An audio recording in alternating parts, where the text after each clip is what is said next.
வணக்கம். இணைந்திருப்பது இலங்கையின் முதற்தர செய்தி வழங்குகிற நியூஸ் ஃபர்ஸ்டின் மதிய நேர பிரதான செய்தி அறிக்கையுடன் கொழும்பில் நியூஸ் ஃபர்ஸ்டின் பிரதான கலையகத்திலிருந்து உங்களை சந்திக்கும் நான் ஜூடின் சிந்துஜன். அமெரிக்கா, ஐரோப்பா, மத்திய கிழக்கு அதே போன்ற நாடுகளிலிருந்து குளோபல் சக்தியோடாக இணைந்திருக்கும் உங்களை சந்திப்பதில் மிகுந்த மகிழ்ச்சி. விரிவான செய்திகளுக்கு செல்லும் முன்னர் முதலில் தலைப்புச் செய்திகள். இலங்கை கிரிக்கெட் அணியின் முகாமையாளர் ஜெரி வவுட்டர்ஸ் போலீஸ் நிதி மோசடி பிரிவில் ஆஜர். காடி அபகரிப்புக்கு எதிர்ப்பு தெரிவித்து முல்லைத்தீவில் ஆர்ப்பாட்டம். அரசியலமைப்பு திருத்தம் தொடர்பில் பொதுமக்களின் கருத்துக்களை கேட்டறியும் நடவடிக்கை கொழும்பில் ஆரம்பம். சிரியாவில் நடத்தப்பட்ட வான்வழி தாக்குதலினால் 2 சிறுவர்கள் பலி. தொடர்வது விரிவான செய்திகள். இலங்கை கிரிக்கெட் அணியின் முகாமையாளர் ஜெரி வவுட்டர்ஸ் இன்று போலீஸ் நிதி மோசடி பிரிவில் ஆஜராகியுள்ளார். இலங்கை கிரிக்கெட் அணியின் வீரர்கள் இருவரை ஆட்ட நிர்ணயத்தில் ஈடுபடுத்துவதற்கு முயற்சித்ததாக சுமத்தப்பட்ட குற்றச்சாட்டு தொடர்பில் வாக்குமூலம் அளிப்பதற்காகவே ஜெரி வவுட்டர்ஸ் போலீஸ் நிதி மோசடி பிரிவில் ஆஜராகியுள்ளார். சாட்சியாளராகவே ஜெரி வவுட்டர்ஸ் போலீஸ் நிதி மோசடி பிரிவின் முன்னிலையில் ஆஜராகியுள்ளதாக போலீஸ் ஊடக பேச்சாளரும் உதவி போலீஸ் அத்தியட்சகருமான ருவன் குணசேகர தெரிவித்துள்ளார். மேற்கிந்திய தீவுகளுக்கு கிரிக்கெட் விஜயம் மேற்கொண்ட சந்தர்ப்பத்தில் தமக்கு ஆட்ட நிர்ணயத்தில் ஈடுபடுவது தொடர்பில் யோசனை முன்வைக்கப்பட்டதாக 2 வீரர்கள் அதிகாரிகளிடம் தெரிவித்துள்ளனர். இதனையடுத்து இலங்கை கிரிக்கெட் சபையினால் போலீஸ் நிதி மோசடி பிரிவிற்கு முறைப்பாடு செய்யப்பட்டிருந்தமை குறிப்பிடத்தக்கது.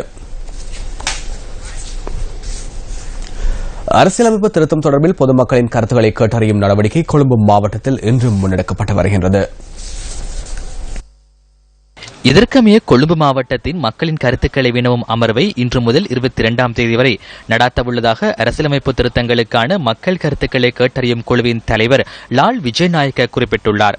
கொழும்பு 2 ஸ்டேப்பல் வீதியின் விசும்பாயவில் அமைந்துள்ள செயலகத்தில் மக்களுக்கான அமர்வு நடத்தப்படவுள்ளதாக அவர் சுட்டிக்காட்டினார்.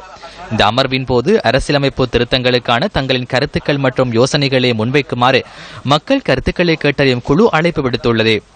இது தவிர 0124376766 என்ற தொலைபேசி இலக்கத்துக்கு அழைத்து அல்லது 0112328780 என்ற ஃபேக்ஸ் இலக்கத்தின் ஊடாக அரசியலமைப்பு திருத்தம் தொடர்பிலான மக்களின் கருத்துக்களை கேட்டறியும் குழுவுடன் தொடர்பு கொள்ள முடியும் என மேலும் தெரிவிக்கப்பட்டுள்ளது.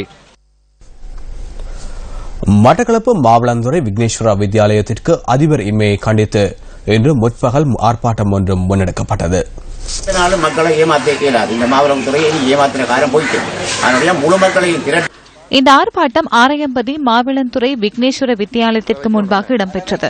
கடந்த 1 வருடமாக பாடசாலையில் காணப்படும் அதிபர் மற்றும் ஆங்கில ஆசிரியர் வெற்றிடம் நிரப்பப்படாமைக்கு எதிர்ப்பு தெரிவித்து ஆர்ப்பாட்டம் மேற்கொள்ளப்பட்டது. இந்த ஆர்ப்பாட்டத்தில் பெற்றோர்கள், நலன் விரும்பிகள் மற்றும் கிராம அபிவிருத்தி சங்கம் ஆகியன கலந்து கொண்டிருந்தன. இடம் மாவிளங்குத்துறை விக்னேஸ்வர வித்தியாலய பாடசாலைக்கு எங்களுக்கு 1 வருட காலமாக அதிபர் இல்லாமல் இருக்குது. மற்றது ஆங்கில ஆசிரியர் இல்லை. அதால இப்ப காலையிலிருந்து எங்களுடைய பெற்றார் சார்புள்ள எல்லாரும் வந்து கொஞ்சம் ஆர்ப்பாட்டம் செய்து எங்களுக்கு இந்த திணைக்களத்தால் எங்களுக்கு அதிபரும் ஆங்கில ஆசிரியரும் எங்களுக்கு தரணும்னு சொல்லித்தான் இந்த ஆர்ப்பாட்டத்தினால பாடசாலையில் கல்வி கற்கும் மாணவர்கள் நல்ல திறமையா இருக்கிறார்கள். எல்லா போட்டிகள்லையும் வின் பண்ணி வராங்க. அதங்கள் கண்டிப்பா 2 மங்களுக்கு கண்டிப்பா தேவையாயிருக்கு. பாடசாலையில் நிரந்தரமான ஒரு அதிபரும் இல்லை, ஒரு நிரந்தரமான ஆங்கிலம் கற்பிக்கக்கூடிய ஆசிரியரும் இல்லை. இதால் எங்களுடைய பிள்ளைகளின் கல்வி மிகவும் பின்னோக்கி போகிறது.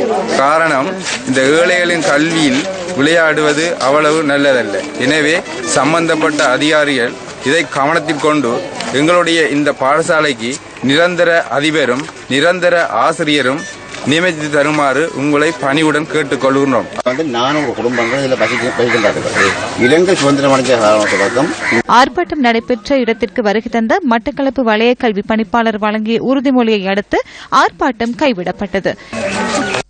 விக்னேஸ்வரா வித்தியாலயத்துக்கு இதுவரையில் 1 வருடமாக நிரந்தர அதிபர் இதுவரை நியமிக்கப்படவில்லை. 9ஆம் வகுப்பில் படித்து போட்டு கிட்டத்தட்ட 30-40 இளைஞர்களும் யுவதிகளும் வீட்டோடு இருக்கிறாங்க. எனவே அவை காரணம் சொன்னால் வசதியற்ற தன்மையால் 4 கிலோமீட்டருக்கு போயிடாத சூழ்நிலையின் காரணமாக இவர்கள் பள்ளி படிப்பும் இடைநிறுத்தப்படுது. இது ஒரு பரிதாபமான சம்பவம். இது விடயமாக ஆலய பரிபாலன சபையினர் மற்ற கிராமோட்ட சங்கத்தினர் பல தொடர்புகள் எல்லாத்துக்கும் கடிதம் கொடுத்து ஏழா சூழ்நிலையில்தான் இன்றைய இந்த ஆர்ப்பாட்டத்தை நடத்த வேண்டிய துப்பாக்கி நிலைக்கு நாங்கள் தள்ளப்பட்டிருக்கிறோம். எதிர்வரும் 31ஆம் தேதிக்கு முன்னர் குறித்த வெற்றிடங்கள் நிரப்பப்படும் என மட்டக்களப்பு வலய கல்வி பணிப்பாளர் கே பாஸ்கரன் வாக்குறுதி அளித்தார். இந்த பாடசாலையில் ஆங்கில ஆசிரியர் பற்றாக்குறை தொடர்பாக பிட்டாரின் கோரிக்கை முன்வைக்கப்பட்டிருந்தது. கடந்த வருடம் அதிபர் இடமா இருக்கின்றதால் ஆங்கில ஆசிரியர் அதிபர் பொறுப்பை ஏற்று நடத்துகின்றார். இந்த வேளையிலே ஆங்கில கற்பித்தலிலே தடங்கள் ஏற்பட்டிருக்கிறது. இதை நிவர்த்தி இந்த 31ஆம் தேதிக்கு முதல் ஜனவரி 31 முதல் ஆங்கில ஆட்சி கொடுக்கிறதாக உறுதியளிக்கப்பட்டிருக்கிறது. அதிபர் இவர் கடமையை தொடர்ந்து அந்த ஆங்கில ஆட்சியை கடமையாற்றார். காணி அபகரிப்பிற்கு எதிர்ப்பு தெரிவித்து முல்லைத்தீவு மாவட்ட செயலகத்திற்கு முன்பாக இன்று முற்பகல் ஆர்ப்பாட்டம் ஒன்று வலுப்பெற்றது. முல்லைத்தீவு நீதிமன்றத்திற்கு முன்பாக ஆரம்பமாகிய ஆர்ப்பாட்ட பேரணி மாவட்ட செயலகத்தினை சென்றடைந்தது. கொக்கு தொடுவாயினை அண்மித்த பகுதியில் முன்னெடுக்கப்பட்டு வரும் சட்டவிரோத காணி பங்கீட்டிற்கு எதிர்ப்பு தெரிவித்து பிரதேச மக்கள் ஆர்ப்பாட்டத்தில் ஈடுபட்டனர்.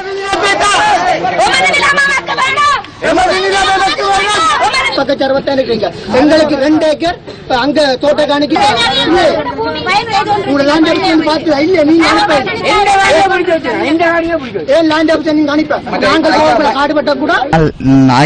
1983 டிசம்பர் மாதம் 23ஆம் தேதி இனக்கலவரத்தின் போது எங்களுடைய கிராமம் அபகரிக்கப்பட்டு நாங்கள் அங்கிருந்து வெளியேற்றப்பட்ட நாங்கள் 2011ஆம் ஆண்டு எங்களுடைய கிராமம் குடியேற்றப்பட்டது.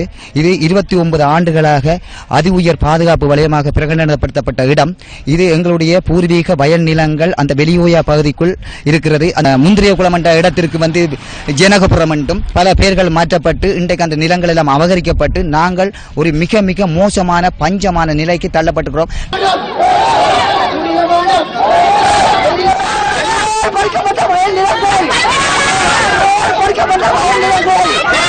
கொக்கிலாய், கொக்கு தொடுவாய் மற்றும் கருவாட்டுக்கேணி கிராமங்களைச் சேர்ந்த மக்கள் ஆர்ப்பாட்டத்தில் கலந்து கொண்டிருந்தனர். முல்லைத்தீவு மாவட்ட மேலதிக அரசாங்க அதிபர் எஸ் மோகனராசாவிடம் ஆர்ப்பாட்டக்காரர்களால் மகஜர் ஒன்றும் கையளிக்கப்பட்டது.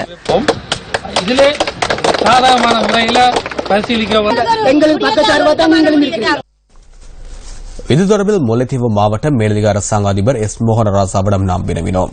காணிக்கான உறுதி தம்மிடம் இருப்பதாக மகஜரை கையளிக்கும் போது கிராம மக்கள் தம்மிடம் கூறியதாக முல்லைத்தீவு மாவட்ட மேலதிக அரசாங்க அதிபர் எமக்கு குறிப்பிட்டார். இரட்டைப்பெரியகுளம் குருந்துப்பட்டிய பகுதியில் இடம்பெற்ற வாகன விபத்தில் ஒருவர் உயிரிழந்துள்ளார். கண்டி யாழ் வீதியில் நேற்றிரவு 11:30 மணியளவில் நிறுத்தி வைக்கப்பட்டிருந்த லோரி மீது யாழ்ப்பாணத்திலிருந்து கொழும்பு நோக்கி பயணித்த பஸ் மோதியதில் இந்த விபத்து சம்பவித்துள்ளது. பழுதடைந்த நிலையில் திருத்தப் பணிகளை மேற்கொள்வதற்காக நிறுத்தி வைக்கப்பட்டிருந்த லோரி மீது பஸ் மோதியதிலேயே இந்த விபத்து ஏற்பட்டுள்ளதாக போலீசார் தெரிவித்தனர். விபத்தில் காயமடைந்த லோரியின் சாரதி உயிரிழந்துள்ளதுடன் சடலம் வவுனியா வைத்தியசாலையில் வைக்கப்பட்டுள்ளது. சம்பவத்துடன் தொடர்புடைய பஸ்ஸின் சாரதி கைது செய்யப்பட்டுள்ளார். விபத்து தொடர்பிலான மேலதிக விசாரணைகளை இரட்டைப்பெரியகுளம் போலீசார் முன்னெடுக்கின்றனர்.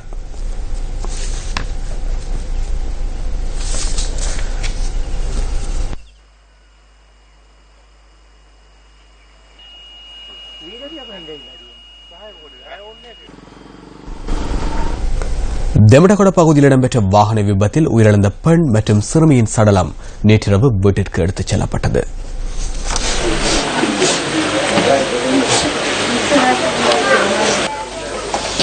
பேஸ்லைன் வீதியின் ரயில் கடவைக்கு அருகிலுள்ள மஞ்சள் கடவையினை கடக்க முற்பட்ட சந்தர்ப்பத்தில் 47 வயது பெண் மற்றும் 10 வயது சிறுமி ஆகியோர் நேற்று முன்தினம் இரவு உயிரிழந்தனர். விபத்துடன் தொடர்புடைய காரினை 15 வயதுடைய சிறுவன் செலுத்திச் சென்றுள்ளமை விசாரணைகளின் மூலம் தெரியவந்துள்ளது.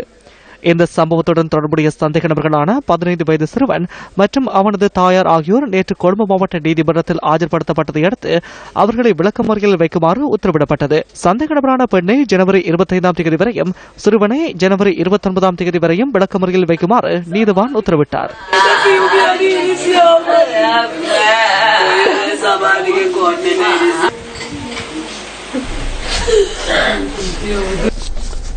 ஐக்கிய மக்கள் சுதந்திர கூட்டமைப்பின் பாராளுமன்ற உறுப்பினர் ரோஹித அபே குணவர்தன களுத்துறையில் நடைபெற்ற நிகழ்வில் கலந்து கொண்டு இவ்வாறான கருத்தை தெரிவித்தார்.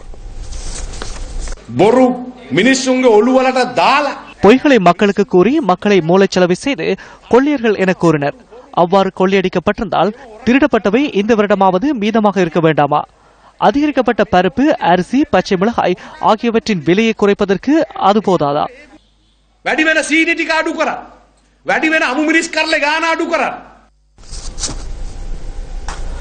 அரசாங்கத்தின் இலக்கு தொடர்பில் சட்டம் மற்றும் ஒழுங்கு அமைச்சர் சாகல ரத்நாயக்க தினியாயில் நடைபெற்ற நிகழ்வில் கலந்து கொண்டு கருத்து தெரிவித்தார்.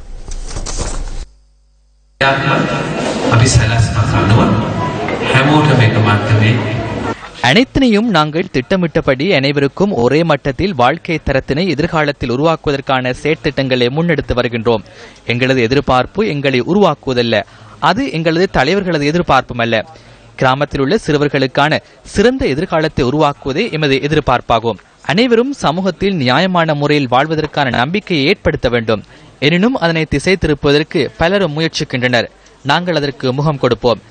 சிறந்த அரசாங்கத்தை பாதுகாப்பதற்கு அனைவரும் செயற்படுங்கள். இதுவே எமது இலக்காகும்.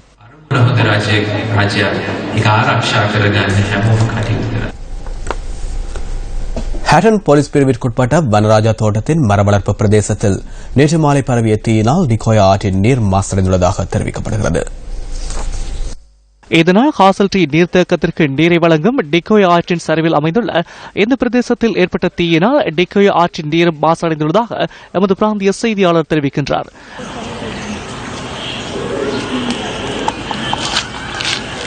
இதேவேளை போலீஸ் பிரிவுக்குட்பட்ட சிங்கமலை பகுதியிலும் நேற்று பிற்பகல் தீ பரவியதுடன் இதில் சுமார் 6 ஏக்கர் பகுதி தீக்கிரையாகியுள்ளதாக போலீசார் குறிப்பிட்டனர். எவ்வாறாயினும் தீ பரவியமைக்கான காரணம் இதுவரை தெரியவரவில்லை எனவும் போலீசார் தெரிவிக்கின்றனர். இது தொடர்பிலான விசாரணைகள் ஹேட்டன் போலீசாரால் முன்னெடுக்கப்பட்டு வருகின்றன.